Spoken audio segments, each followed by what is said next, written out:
Hello and welcome to Orbit International Youth Talk Show. Now this talk show is a youth space and forum where young people get to share their challenges, hopes, aspirations and dreams. Now we are in our third season and we're very excited and would like to thank all our fans and all the viewers for walking through this journey with us as we were with a lot of young people who had amazing stories. Now today we have an amazing young person. His name is Sean Mambwere, and get this, Sean shelved his math degree to follow his passion and dreams of dancing. Now, we're going to talk more with Sean about how he found his passion, and we will definitely be asking him the hard questions. Does passion put food on the table? As young people, we know that there are a lot of young people with passion, Zim dance hall, dancing, music, but the question remains, will a passion sustain you? Welcome, Sean. Thank you for having me. How are you? I'm well. You look absolutely beautiful. And you look very dancey, and we're in a studio, so I just really feel like dancing. Come on, let's do this. I'm in the zone. Okay, so tell me a little bit about your background. Well, my name is Sean Mambwere. Mm-hmm. I'm from a family of 6. Mm-hmm. I'm the last boy. Mm-hmm. Everyone in my family, they are sporty people. Okay. So you have a bodybuilder, a basketball player, a rugby player, an athletic person, and then a dancer. I see. Yeah. And growing up, what did you always want to be? Like, what's that one thing you remembered? I always want to do this. I actually wanted to be a soccer player. Really? Yeah, play for my team. No haters, Manchester United. It's that team. I'm sure you'll create a lot of enemies out there, but that's fine. It's cool. It comes with the territory if you support Manchester United. Why did you want to be a soccer player? Because I love physical activity, engaging the mind and the body at the same time. So I didn't want something that would engage one thing and leave the other dormant. Okay. So yeah, I was just active physically. Okay. So I'm going to ask you this question because I really feel like it's always in contrast with what us as kids want. What did your parents want you to be? My parents wanted me to be one of 3 things, if not all 3 at the same time. Okay. A doctor, a lawyer, or a pilot. Okay. One of the 3, if not all 3. Okay, and you were totally against that? Or you thought maybe I could? I think maturity had a part to play because growing up, you listen to what your parents say. Yes. Because they want to guide you in the right direction. So I kind of understood what they wanted from me. So it was okay. But I think as I grew in life and experienced different things and being in different spaces and finding out what my passion and what excited me was, it was now shifting into a different light. Yes. So I found myself like, okay, I think I'm not going to be a doctor or a lawyer. I'm more of a sporty person. Okay. Yeah. Okay. And can you safely say that in high school you were a bright kid, or just in general in school you're a bright kid? Yeah, I was. I still am. Yeah. I think I remember back in school. There's this one girl. If she was number 1, I would be ticked off. I'm like, how can I be number 2? But that was the fun of it. But I was a bright kid. That's brilliant. Yeah. And what were your favorite subjects? Maths and English. I can safely say that, numbers are not really my favorite thing. I mean, I'd like to see them, but, just calculating and all that. Why maths? I think that I love using my mind to calculate and figure out how numbers are connected and how they are used to project certain things in life or for institutions. So that really fascinated me. And just wanting people to say, you know what, he knows maths, I think he's a deep guy. And it was never difficult for you to do the hard stuff? At first it was. Every child goes through a phase where like, I don't know how to figure this out. Yeah. But because of the determination I had and the encouragement I got from people that were around me, I became good at it over time. Okay. So. And did you feel like education was important even though you were a sporty person then? Yeah, I did. I think seeing how my brothers ventured in their life, that the stuff that rewarded them was the white collar jobs and not the artistic or sporty jobs. Yeah. So I grew up thinking that, you know what, I think education is important because that was paying the bills for my family, my mom and dad, and allowing everyone to go to school at that time. Okay, so when you were growing up, it's clear that you were training to be a soccer player. Like you were basically in the sports field doing your thing, hoping that eventually. That's it. I was in there. I was like, this is what I'm passionate about. Okay. This is what I'm good at. And I want to go far with it. Okay. But, things happen. Yeah. So when was that point where you realized that you had more of a passion of dancing than playing sport? Interesting question. So when I got drafted, so in school, when I played soccer, we would go to the Coca-Cola National Finals. And from there were scouts that would come from different clubs. And so they scouted me and they're like, we want this boy to come and join our club, our academy. But then, family was like, no ways. You finish school, what if you break a leg? Okay, so that meant that you couldn't continue school whilst you were doing the soccer? I could continue school, but it meant that I couldn't focus on school the way that my parents wanted me to focus on school as a solo thing without any additives around it. Okay. So when they told me, you know what, you're not going to do soccer, just do school, I was like, okay, cool. Then I continue with school. Yes. And then I went to varsity and I still played soccer, like for a short while. Yeah. But then this passion of wanting to engage my mind and my body was like, what can I do? So that's how I found dancing. Okay. Primarily because of my influence from my brothers, what they used to wear and stuff like that. Yeah. And then that's when I told my parents, like, you know what? I'm going to finish my degree. Okay. Yes. And I'm going to shelve it. And then I'm going to pursue this. Okay. So that's how I found out. Well, after the short break, we'll be talking more to Sean about his experiences. He went to university and how he eventually found the dance within himself. We'll be right back.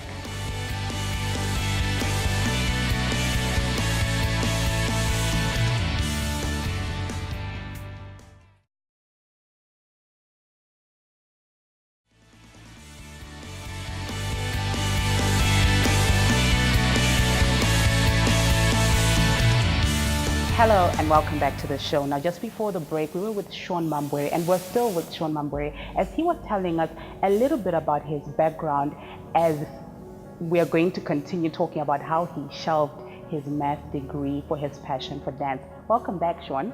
Thanks. Good to be back. So just before the break, we were talking about how eventually you went to university, and that's where you eventually found your passion. So which program were you doing? I was doing applied mathematics. Applied, you love math, didn't you? I love math. Oh wow. I love okay. math. Okay. And how was that for you? I think since it was something I loved, it was easy. But with every duration of a degree, there's a year that's difficult, and that was the second year. The second year was the hardest. Okay. Before you go for attachment. All right. Okay. But for the fun of it, I really enjoyed it. Okay. Okay. Yeah. All right. So let's skip the very difficult second year, because I think second year for everyone is very difficult. Yeah. It was also difficult for me. And let's get to attachment. Right. What happened during attachment? So what happened during attachment was that I got attached at a particular organization. Yes. A very big bank. A very big organization. At that point, I hadn't accepted my invitation from the Reserve Bank. I actually turned it down. Okay. To stay in Bulawayo so that I could dance. I see. That was the reason why I turned down RBZ. Okay. Because they're like, come to Harare. I was like, I'm coming to Harare. Why should I come? Yeah. Because everyone, the crew that I had started, everyone was still at school or they were based in Bulawayo. Okay. So I was like, I'm not coming because I have something that I'm doing here. So during that year of attachment, I found myself sitting behind a computer. Right. And working the figures and making my CEO and my boss and everyone around happy. Like, this guy is good, he's projecting what we need to work on, what we need to invest in, and all of that. But deep down, I was not, because I was like, I'm engaging my mind, but I'm not using my body. And from there, I was like, you know what? It sealed it for me that after attachment or after I finish my degree, I'm going to do what I love so that I can make others happy, but at the same time, find the joy for me to make myself happy and move forward. This is interesting. We're going to talk about you making others happy, but at the same time also finding joy for yourself. Yeah. But when we met a few weeks ago, you tell me that your passion constantly overweighed your academics. Tell me a little bit more. Can you unpack that for me? Yeah. the time when I chose to do dance was a difficult time in Zimbabwe. This was 2006. Okay. I think if you remember 2008, it was even worse. Yes. And that's the time when I decided to shelve my degree because I graduated in 2008 when things were really difficult in Zimbabwe. Yeah. So my parents were like, what are you doing? Yeah. Where are you going to survive? How are you going to put food on the table? So, but because of the experience that I'd had during attachment and the passion that was with me, I was like, you know what? I can count the cost. Okay. And I'm okay without getting any cent out of this at the cost of wanting to do something I love. Okay. As opposed to wanting to get something which is money, but feeling miserable day in, day out. Yeah. Waking up, paying the bills, but not finding the joy that was with me. Yes. So that was really interesting for me. And it was not an easy thing going through the ropes. Yeah. But the passion weighed so heavy. So heavy. It was running through It was running through my veins. If you cut me, it was like, that's passion over there, man. And I found myself just going for it. Okay. Yeah. Okay. And then your parents, you say that you did this basically for them, going to university and finishing your degree. And for me, another kid would be like, no, my passion, so I'm just going to drop everything and I'm not going to listen to my parents. Yeah. And it's interesting how you put so much respect into, you know, listening to what your parents say. You tell me that you had to wait for their blessing in order for you to continue happily. Exactly. Why did you make that decision instead of dropping out? I think growing up, I saw the effects of those who listened to their parents in how they directed them and led them. And I saw the effects of those who did not. And for me, I wanted to honor my parents because they invested a lot in me. Yes. You know, clothing me, feeding me, taking me to school, paying all my bills. And it was going to be rather disrespectful and unhonoring to them just to say, forget you. Yeah. I want to go this road. I didn't want that. And being a Christian, the person that I am, I wanted to honor my parents because once you honor your parents, everything will go well with you. And if I can be honest, things are really going well with me. That's brilliant. You know, because I honor parents. And they gave you that blessing to say, now you can go ahead, you know? And it took time. I mean, the blessing came because they were struggling, like, why is this boy wanting to do this? But having seen the kind of commitment and hard work and being organized and orderly in how I was working towards wanting to be where I am, they were like, you know what, we support you. Okay. Go for it. Okay. When you say that, I'm going back to what I said before. You gave them their degree, what they wanted you to be. Right. Do you think this is a constant problem in our society where because my mom couldn't be a doctor, she sees a doctor in me? Because my mom couldn't be or my dad couldn't be a pilot, he sees a pilot in me. Do you think this is something that parents are constantly repeating? It's a vicious cycle of they want their kids to become what they could not be. Oh yeah, absolutely. I think I've lived long enough to see that there are parents who want to live their own lives through their children. Yes. Something that they couldn't achieve themselves, they want to see their children achieve. Which is good in one way, but also bad in another. Because once you try and live your life through someone else's life, you are shortchanging them of what they were called to do. Yes. And that breeds tension and friction between the child and the parent. Okay. And I think the other thing is that living in our context as Zimbabweans, there are certain vocations that are deemed hobbies and some that are deemed worthwhile. Yes. So dance for me was never deemed a worthy vocation. It was deemed as a hobby. So Sean coming and saying, you know what, I want to take up my vocation, my hobby as a vocation was like taboo. Whoa, what are you doing now? So, you know, and the fact that it's not easily rewarded in our economy. Yes. If you go elsewhere, if people do half of what I do, they'll be living large. But for me, I do overboard, and it is what it is. Okay. So yeah. Okay. So how did you eventually, whilst you're at university, I know that you founded a specific dance group whilst you're there. Yeah. How did you eventually then, after attachment, find the dancer within you? So during my second year, that's when I actually started doing a lot of dancing, a whole lot more. And after attachment, I was like, you know what, let me focus on this since I'm about to finish my degree and I want to venture into this more. then I started looking for like-minded people. Okay. You know, you always have to find people who see what you see, who want to go the direction that you want to go, and do the stuff that you want to do. So I found a couple of guys, and we came together, and we had a vision, and like, this is where we want to go, this is what we want to do. Yeah. And from there, just encouragement from one another, building up on that, and going for competitions, and getting recognition, and getting to travel, getting sponsors, and people saying, you know what, you guys, you have a gift, and you are doing a good job. And actually going to represent our country in different platforms beyond Zimbabwe. That's amazing. That was amazing. Yes. And so for me, the satisfaction or the contentment, I think that's the word, the contentment came from knowing that I had peace in me, that I'm in the right place, doing the right thing, and I'm not wasting my life. Not throwing any shade on people that are doing what they are doing. If they are passionate about it, whether you're an accountant or a doctor, and you feel at peace and you're passionate about it, go for it.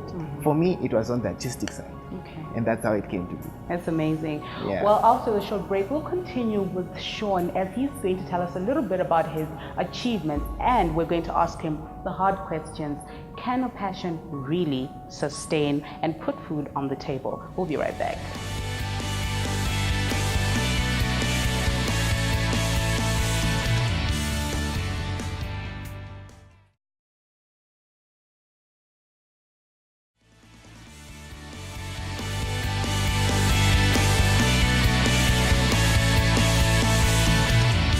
Hello and welcome back to the show. Now, just before the break, we were talking to Sean, and we're still with Sean, and we were talking about how he eventually found his passion in dance and how he had to honor his parents and finish his degree first and then continue with his passion. Now, right now, we're going to be talking a little bit about his achievements and asking him the question, can a passion really put food on the table, as this is something that a lot of young people are struggling with. Welcome back, Sean. Thank you.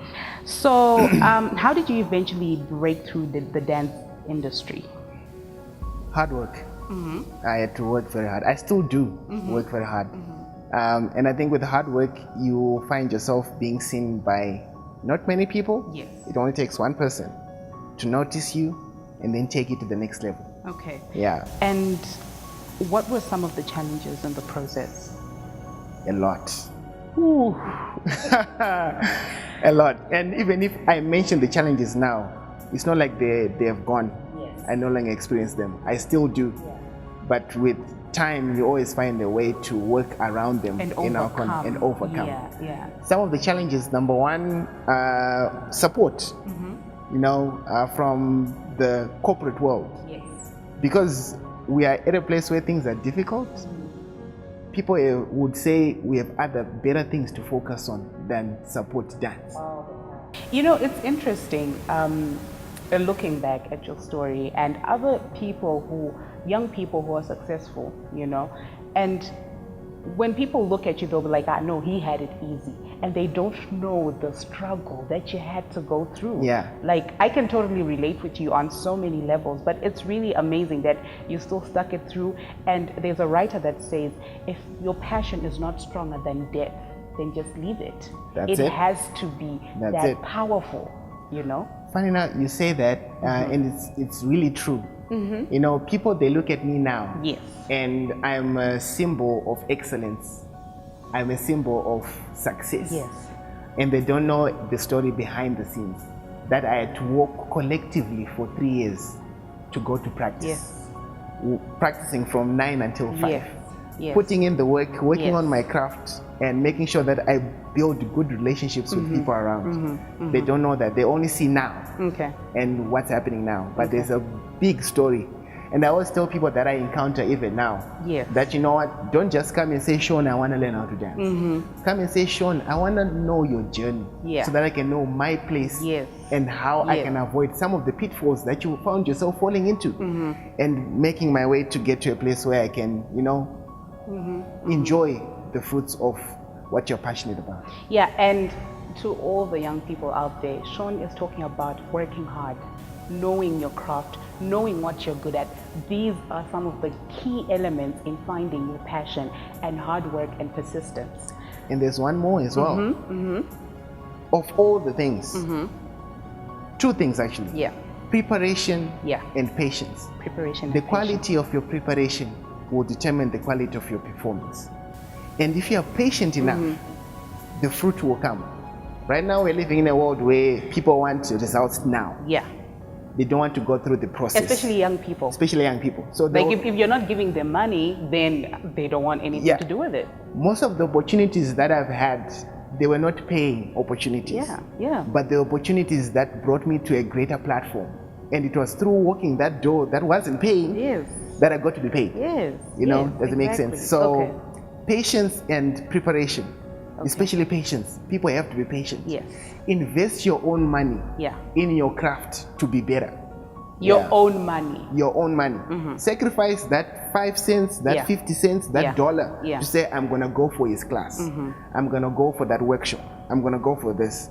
And over time, it will help you. So Sean, now this is the big question. Right. Okay.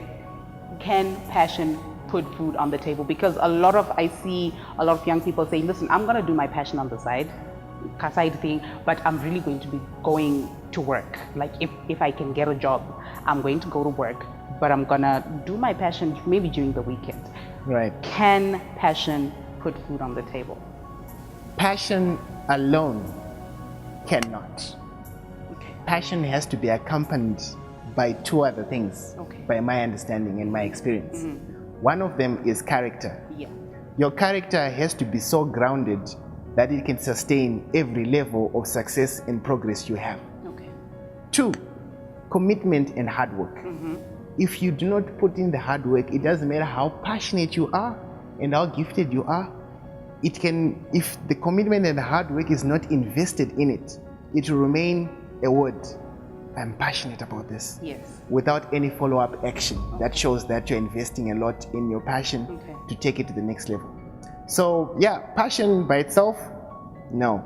Passion with character that can sustain each level of success, and hard work and commitment that can conscientize everything to be solid is what every person needs.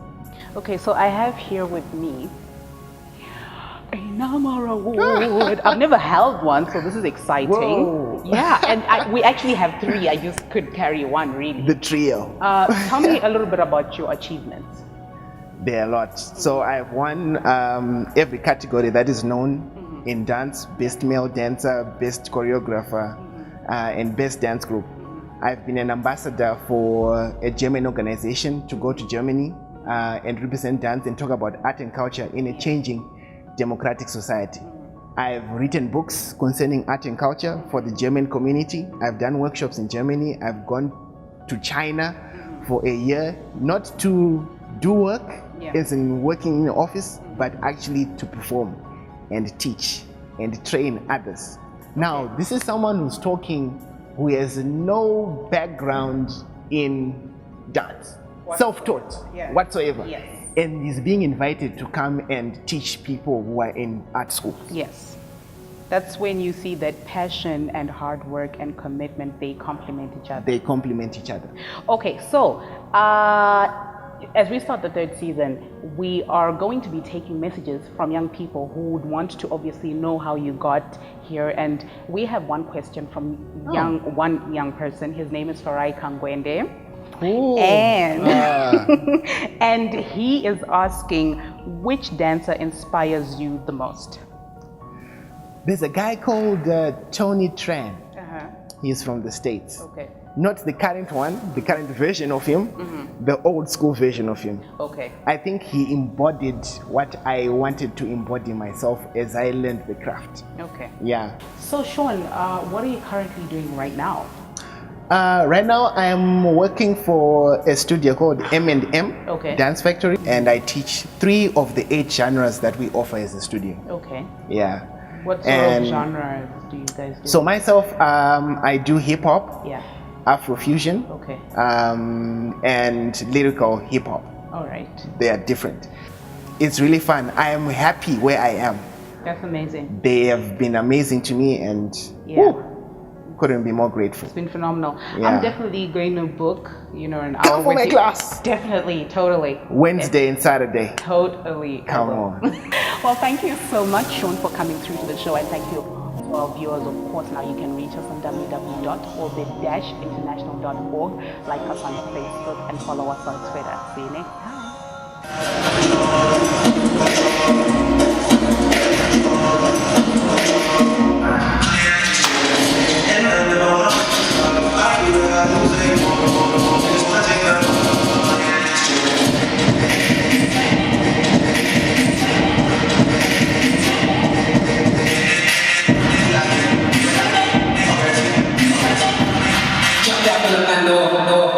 Freestyle.